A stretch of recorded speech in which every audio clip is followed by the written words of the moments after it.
ജമീല, ഞാനൊന്ന് പുറത്തേക്ക് പോയിട്ട് വരാം. നിങ്ങളൊന്ന് നിന്നെ, ഈ പാൽ കുടിച്ചിട്ട് പോയാ മതി. പിന്നെ എനിക്കൊരു കാര്യം പറയാനുണ്ട്. വേലക്കാരുടെ കാര്യമാണെങ്കിൽ ഞാൻ നോക്കുന്നുണ്ട്. അല്ലെങ്കിലും ഇവിടെ എന്തിനാണ് വേലക്കാരി? BA വരെ പഠിച്ചിട്ടും ഈ അടുക്കളയിൽ കിടന്ന് നിറയിക്കാനാണല്ലോ എൻ്റെ വിധി.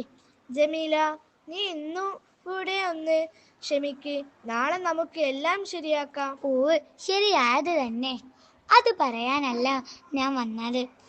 എനിക്കൊരു പൂതി, അത് നിങ്ങൾ സാധിച്ചു തരുമോ? നിന്റെ എന്ത് പൂതിയും ഈ അബ്ദുൽ ഖാദിർ സാഹിബ് സാധിച്ചു തരും. സ്വർണമാല, പട്ടുസാരി, അതോ കാട്ടിപ്പോയി സിംഹത്തിന്റെ രോമം പറിച്ചിട്ട് മോതിരം ഉണ്ടാക്കി തരണോ എൻ്റെ പൊന്നിന്? എൻ്റെ പൊന്നെ, അതൊന്നും വേണ്ട. എനിക്കൊരു പൂവമ്പഴം തിന്നാൻ പൂതി. പൂവമ്പഴോ? നിനക്കൊന്നല്ല, ഒരു കൊല പൂവമ്പഴം ഞാൻ വാങ്ങിത്തരും. അതൊന്നും വേണ്ട, എനിക്ക് 2 പൂവമ്പഴം മതി. മറക്കുവോ? മറക്കേ? ഇവിടത്തെ അങ്ങാടിയിൽ കിട്ടിയിട്ടില്ലെങ്കിൽ പുഴേൻ്റെ അക്കരെ പോയിട്ടാണെങ്കിലും എൻ്റെ ഹൂറിൻ്റെ പൂതി നമ്മൾ ഇന്ന് ബാധിച്ചു തരും. അങ്ങ് പോന്നോളി, ഞാനിവിടെ ഒറ്റക്കാണെന്ന് ഉള്ള കാര്യം മറക്കണ്ട.